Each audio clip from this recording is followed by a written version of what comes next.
This past December, I celebrated the 10th anniversary of my computer game writing. I started writing computer games in December of 2011. I was going to make a video recapping 10 years of game writing, but I got busy with something else around December. At the university I'm working at, we're working toward accreditations, and we just acquired a beautiful new office. So got a little bit hung up with that, so I thought I would talk about this now. This game right here that I pulled up the image of, that's called Einstein Not. It's one of my trademark games that I've been doing very well in. I actually know the professor who designed this game. He and I work very closely together. Not on this particular game, actually. We kind of go independently with this one, and I've been competing against him for 7-8 years, and we're kind of neck and neck. Unfortunately, I don't always have the best luck with the dice part of the game. It's kind of like backgammon. You roll dice and move pieces, and I'm not sure if my piece movement is the best, but my dice rolling is terrible, usually. Here's a game that I'm currently programming as we speak. Uno All Wild. All of the cards are wild, and there's no numbers to match. And I think AI could possibly get close to solving this game. And both of these machines that I'm using for the programming have 64 gigabytes of RAM. I'll talk about in a second why I need so much RAM, but I want to go in chronological order of my game writing career over the last 10 years. I started programming computer games in late 2011. I was just getting ready to graduate with my PhD. I graduated in March of 2012. I had a little bit of a problem, though. 2 years before I graduated with my PhD, I had broken up with my girlfriend. I was in a very abusive relationship. My girlfriend was using me, and I broke up with her, and I became happily single. The problem was that I was happily single. The rest of society wasn't necessarily happy for me, and which normally wasn't a problem, but with graduation coming up and I didn't have a significant other, my PhD advisor even said you can feel free to invite people who are close to you, like your girlfriend or whatever. When I saw that, I fell into a serious depression because I really love my single life, but at the same time, I realized I wasn't getting a whole lot of acceptance for that. Go watch my video. Just Google my name and Google the word solosexual, which is what I prefer to call myself. To this day, I would say I'm still 75% solosexual, at least. It runs in my family. My brother, I would say he's 50% solosexual. I have a cousin in Taiwan. I would say he's 60% solosexual. He doesn't consider himself that way. Anyway, so I was trying to come up with a project that could instantly help me attract a girl or two that I could just invite to the graduation. Then I'll forget about her after the graduate. That's what I was thinking. I was thinking, what the fuck am I going to do to attract a girl these last 2 months of the PhD program? And it dawned on me that a few years earlier, I had taken an artificial intelligence class where I had written an AI for the game of Othello. It was very dumb. It was nowhere near world championship level. I dug it up and I thought, how can I improve this even more and compete on a world stage? I dug it up and I improved it a little bit, and then I went online to see if there is a competition for this even. And I discovered the Computer Olympiad. At the time, it was mostly held in Japan, and I've always wanted to go to Japan anyway. And so I'd finished up my thesis, and I had a few weeks where I didn't have much to do in between finishing the coursework and the graduation, and I ramped up the game. And I competed in my first Computer Olympiad in 2013. It was held in Yokohama. And during the trip, I went to Mount Fuji. And what's really interesting is that the whole point of the game was to meet a girl to take to the graduation. Instead, I became even more attached to being happily single. I went out to Mount Fuji. I went to Fujiku theme park. A great time. That's where I met the Ingo Afferton, who I was talking about writing the Einstein game with. And then I came back from that, and I didn't win a gold medal that first time. uh, the first computer Olympiad I went to was more or less to get a sense of where which games I was doing the best with. I also learned about, before that, I was mostly writing games with traditional alpha beta pruning search. Sorry if this doesn't make sense to you. But during that first ICGA conference that I went to, I learned about Monte Carlo tree search. I learned a little bit about machine learning. And I went home, and that's when I started programming Einstein. The first computer Olympiad I went to, I think I competed in Othello, in several versions of shogi, in lines of action, and what was the other one? Clobber and checkers. But I didn't do any machine learning there. It was mostly brute force search with some just simple calculations of material, and that was that. I was mostly just trying to. It was mostly trying to see how the competition goes, and have a vacation in Japan as well. Now, I really did, it was during the trip to Japan that I realized, oh my God, I not only did I not need a girl to have fun at home, but don't need a girl to go on vacation either. You know, I got home. I took a job in New York City, and I was just really cheap. I was living in an apartment with several roommates, and I used to think, why the fuck would anybody want to live alone? Because you spend a fortune, and you miss out on connecting with people. I used to love to connect with people. Now that I'm almost old enough to run for the president of the United States, maybe not so much anymore, because I've had my fair share of bad people in my life. You know, people with bad habits. I was just talking about a roommate I had who had a hoarding problem. I've had several roommates who have stolen things from me. I've had roommates with bad habits. I had one place that I lived where I got very ill, and I discovered it was possible. It was an apartment complex, and I discovered the people next door were possibly smoking meth. And I moved out in a hurry because I learned all the dangers of that stuff. And but intermingled with that, I've had some good friends too. So it's a gamble. When I was younger, I loved to gamble. Now that I'm a little bit older, not so much anymore. Especially now that I have more time, more money and less time, right? In the past, it was the other way around, right? But I was living in an apartment with 3 other roommates, and I met a girl there, and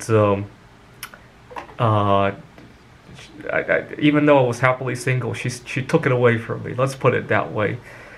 And she was. The second week of her living there, her mother had come over because she had a little bit of trouble living alone. I think she was about 24, 25 years old at the time, and her mom wanted to push things and wanted the 2 of us to get married. And I played along with it. I didn't necessarily like her in that way, but I needed practice with stuff like that, and so I kind of played her. And I got to apologize for doing that. Because obviously we're all getting old, and but I needed to gain some of those social skills. So we had some fun together, and it was during that time that I started really ramping up all the different contests with all the things that I learned at the first computer Olympiad. I started programming in Monte Carlo tree search. I started doing machine learning. The following year, the game 2048 became all the rage, and I started programming it like crazy. I had moved to Seattle by this point, and I had met another girl in this area.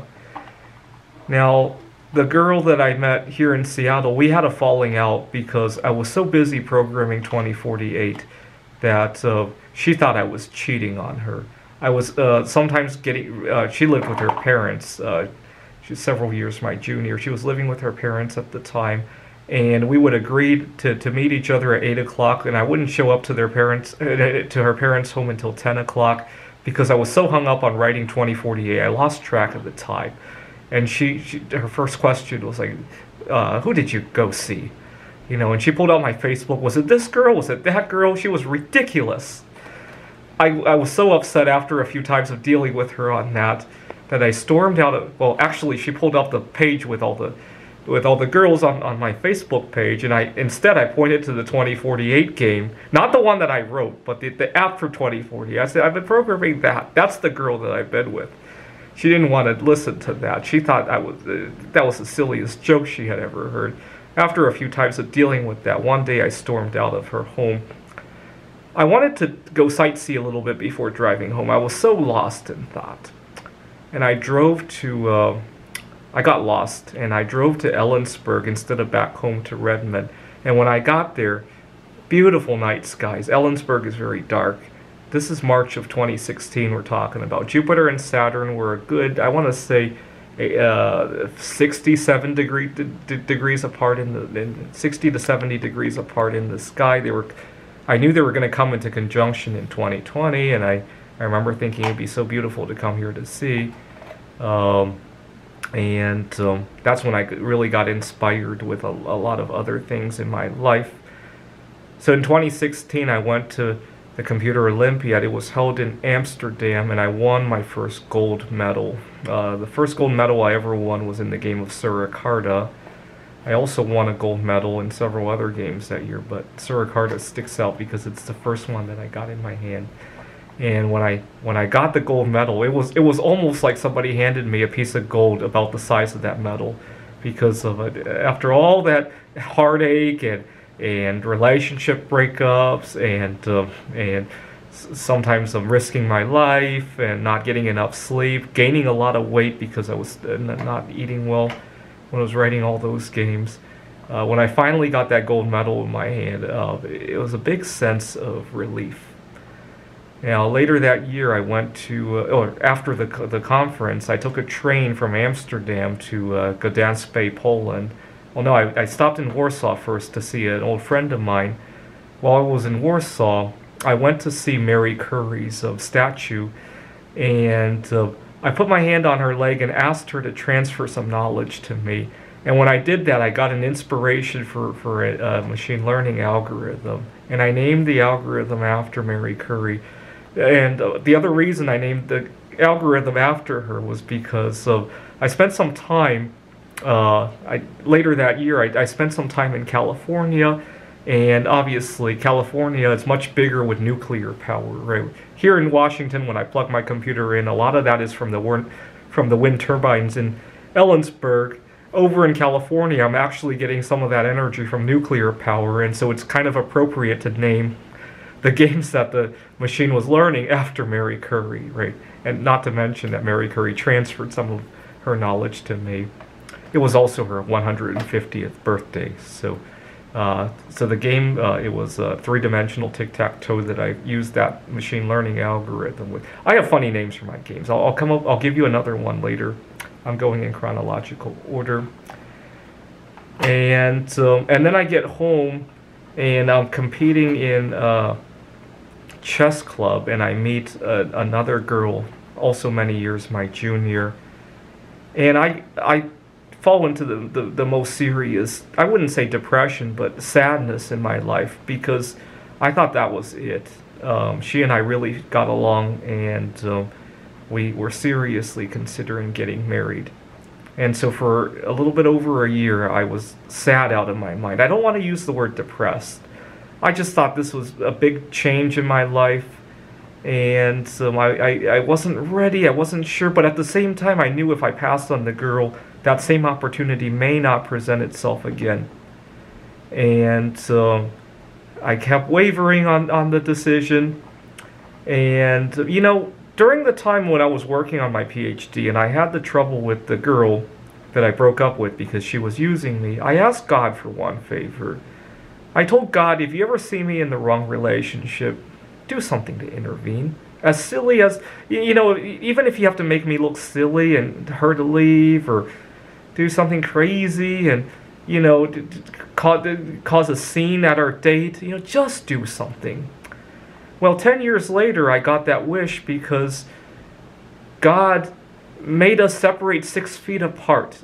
And during that time, we really discovered we weren't ready. And 2 years later, she's still not ready. I'm still not ready. We're still happily single. And I think my happily single has rubbed off on her. Now, during that first day of being 6 feet apart, I stayed home and wrote an AI for the game of backgammon. And I named the game Corona Gammon because at the time I thought this was only going to be a 2-week affair. And little did I know that I would keep writing new and improved versions of Corona Gammon. I had a Delta version and now an Omicron version. There are a few other versions in between. I named one after wishing Trump well, right? Because Trump had gotten COVID-19 in October of 2020. And what else did I name one after? I know there was another one in between there. Anyway, and so that was really nice. That's one of the. I was just thinking last month during Christmas time that's the best Christmas present I've gotten 2 years in a row. That's two Christmases that I didn't think I would have as a single guy, and as it looks right now, I'll probably have 70 or 80 more Christmases as a single guy. I really love it. I don't want to give it up now. Now, 2 weeks ago, I had another nickname for a computer game. What had happened was I was programming an endgame engine for the game of Einstein Interstellar. And take a look at this file right here. If I can get the camera to zoom in. I got this endgame table base that is 50-some gigabytes. Basically, what had happened was I was pre-computing the endgame values of all Einstein positions that have all of them that have 5 or fewer pieces, and a select few that have 6 or 7 pieces. And as I was running it, the algorithm, the engine took 12 hours to run. I ran it overnight. And unfortunately, I live in a very small space. And the computer made a ton of noise as it was running. It sounded like an engine running. I don't know if we can hear it. It's not so loud anymore because it's not running as hard as it was the other night. And I went to sleep. And the sound of the computer running sounded like a rocket engine. And I dreamed that I was on board a rocket and we were flying to another planet where people actually accepted each other for differences, right? I talk about how a lot of people, even though I'm happily single, a lot of people are not happy for my solo sexual relationship with myself. And I dreamt that I was on a rocket flying to another planet where singles actually mattered. And the noise in my dream was actually the computer churning away at Einstein. But in my dream, it seemed realistic.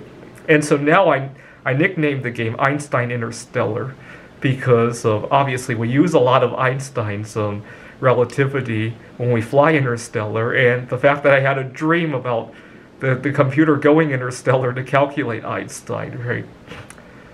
So here we are 10 years later, and I'm so glad I got, for the second Christmas in a row, that present that I just got. And don't get me wrong, I don't dislike or hate the people involved in my life. We've all been good inspirations to each other. Let's just continue to stay 6 feet apart, at least on a mental level. When it's safe to do so, I'll shake their hands, I'll hug them, but mentally, let's keep 6 feet apart for the rest of our lives and enjoy it that way. Thanks for watching.